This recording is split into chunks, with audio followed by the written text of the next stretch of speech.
মৰমৰ ছাত্ৰ-ছাত্ৰী আৰু বন্ধু-বান্ধৱীসকল সকলোকে মই আন্তৰিক অভিনন্দন জনাইছোঁ এডুকেয়াৰ আসাম ইউটিউব চেনেললৈ।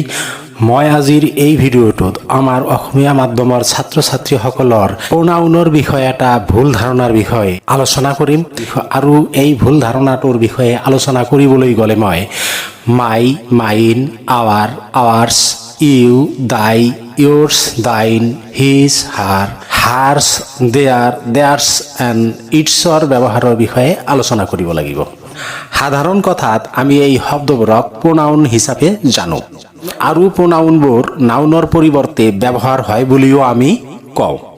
প্ৰনাউনবোৰক 10টা ভাগত ভগাব পাৰি আৰু এই 10টা ভাগৰ ভিতৰত এইবোৰক পজেচিভ প্ৰনাউন বুলি কোৱা হয়। প্ৰশ্ন হ'ল পজেচিভ প্ৰনাউনবোৰে কি বুজায়?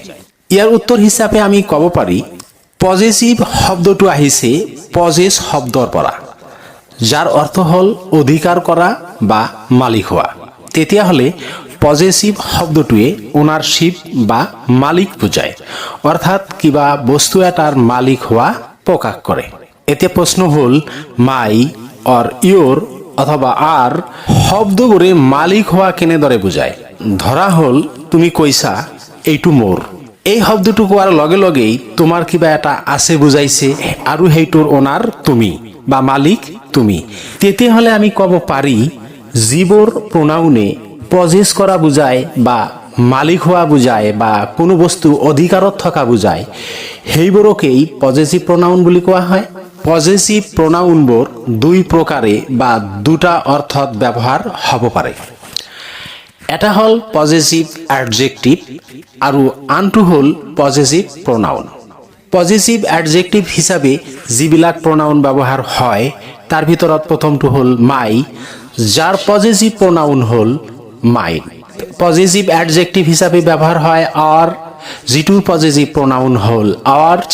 পজেচিভ এডজেক্টিভ ইউ অথবা দাই, যিটোৰ পজেচিভ প্ৰনাউন হ'ল yours অথবা thine. Possessive adjective his, possessive pronoun his. Possessive adjective her, possessive pronoun hers. Possessive adjective their, possessive pronoun theirs. আৰু পজেচিভ এডজেক্টিভ ইটস, ই পজেচিভ প্ৰনাউন হিচাপে ব্যৱহাৰ নহয়। এই my, our, your, thy, his, her, their, its আদিবোৰক possessive adjective বুলি কোৱা হয়। এতিয়া প্ৰশ্ন হ'ল প্ৰনাউন আকৌ এডজেক্টিভ হিচাপে কেনেদৰে ব্যৱহাৰ হ'ব পাৰে? এটা উদাহৰণ চোৱা। দিছ ইজ এ টল বয়। এইটো এটা চেণ্টেন্স দেখাই। চেণ্টেন্সটোত বয় চেণ্টেন্সটোৰ অবজেক্ট আৰু ইয়াৰ আগত বহিছে কি? টল শব্দটো। তেতিয়াহ'লে বয় শব্দটোৰ আগত টল শব্দটো বহিছে, ই এটা এডজেক্টিভ, অৰ্থাৎ বয় নাউন শব্দৰ আগত টল এডজেক্টিভ শব্দটো বহিছে। নেক্সট এটা চেণ্টেন্স চোৱা। That is my book. এতিয়া চেণ্টেন্সটোত চোৱা, বুক শব্দটো হ'ল চেণ্টেন্সটোৰ অবজেক্ট আৰু বুক শব্দটোৰ আগত বহিছে মাই শব্দটো। বয় শব্দটোৰ আগত টল শব্দটো যদি এডজেক্টিভ হ'ব পাৰে তেতিয়াহ'লে বুক শব্দটোৰ আগত মাই শব্দটো এডজেক্টিভ নহয় কি হ'ব? নিশ্চয় এডজেক্টিভে হ'ব। গতিকে তোমালোকে বুজিব পাৰিছা যে এইবিলাক কেনেদৰে এডজেক্টিভ হিচাপে ব্যৱহাৰ হয়, অৰ্থাৎ এইবিলাক নাউনৰ আগত বহি নাউনৰ লগত সম্বন্ধ এটা জুৰি দিয়ে। সেইকাৰণেই এইবিলাকক পজেচিভ এডজেক্টিভ বুলি কোৱা হয়। দ্বিতীয় চেণ্টেন্সটো তেতিয়াহ'লে মাই শব্দটো নিশ্চয় প্ৰনাউন হিচাপে ব্যৱহাৰ হোৱা নাই, এডজেক্টিভ হিচাপে ব্যৱহাৰ হৈছে। তেতিয়াহ'লে আমি ক'ব পাৰি যে পজেচিভ এডজেক্টিভবোৰে নাউনৰ আগত বহি নাউনৰ লগত নতুন সম্পৰ্ক এটা জুৰি দিয়ে আৰু পজেচিভ প্ৰনাউনবোৰ বাক্যত অবজেক্ট হিচাপে ব্যৱহাৰ হয়। আহাচোন আমি কিছুমান উদাহৰণৰ যোগেদি এইখিনি কথা স্পষ্ট কৰি লওঁ। চোৱা, দিছ ইজ মাই বুক।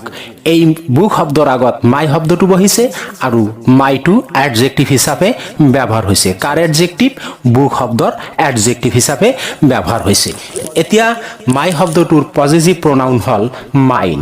চোৱা, মাইন কেনেদৰে ব্যৱহাৰ হয় প্ৰনাউন হিচাপে? দিছ বুক ইজ মাইন। এই কিতাপখন মোৰ। গতিকে মাই শব্দৰ পজেচিভ প্ৰনাউন মাইন, ই অবজেক্ট হিচাপে ব্যৱহাৰ হৈছে। দ্বিতীয় চেণ্টেন্সটোত চোৱা, দ্যাট ইজ আৱাৰ হাউচ। সেইটো আমাৰ ঘৰ এই সেন্টেন্সটোত হাউস শব্দৰ আগত আৰ শব্দটো বহি এই হাউস শব্দটোৰ লগত এটা সম্পৰ্ক জুৰি দিছে গতিকে যেহেতু হাউস শব্দৰ আগত বহিছে ই অ্যাডজেক্টিভ হিচাপে ব্যৱহাৰ হৈছে আৰু আৰ শব্দৰ পজেসিভ প্ৰনাউন হল আৰ্স দেখায় এই সেন্টেন্সটোত দ্যাট হাউস ইজ আৰ্স এই ঘৰটো আমাৰ গতিকে আৰ শব্দটো অ্যাডজেক্টিভ হিচাপে ব্যৱহাৰ হোৱা নাই অবজেক্ট হিচাপে ব্যৱহাৰ হৈছে থাৰ্ড সেন্টেন্স চোৱা দিস ইজ ইয়োৰ বেগ এইটো তোমাৰ বেগ বেগ শব্দৰ আগত ইয়োৰ শব্দটো বহিছে আৰু ইয়োৰ শব্দটো বেগৰ অ্যাডজেক্টিভ হিচাপে ব্যৱহাৰ হৈছে এতিয়া ইয়োৰ শব্দটোৰ পজেসিভ প্ৰনাউন হল ইয়োৰ্স চোৱা এই সেন্টেন্সটোত দ্যাট বেগ ইজ ইয়োৰ্স সেই বেগটো তোমাৰ ইয়োৰ্স শব্দটো অবজেক্ট হিচাপে সেন্টেন্সটোত ব্যৱহাৰ হৈছে একেদৰে it is his or her pen গতিকে পেন শব্দৰ আগত হিজ অৰ হাৰ বহিছে ই অ্যাডজেক্টিভ হৈছে আকৌ চোৱা ইহঁতৰ পজেসিভ প্ৰনাউন হিজ অৰ হাৰ্স কেনেদৰে ব্যৱহাৰ হৈছে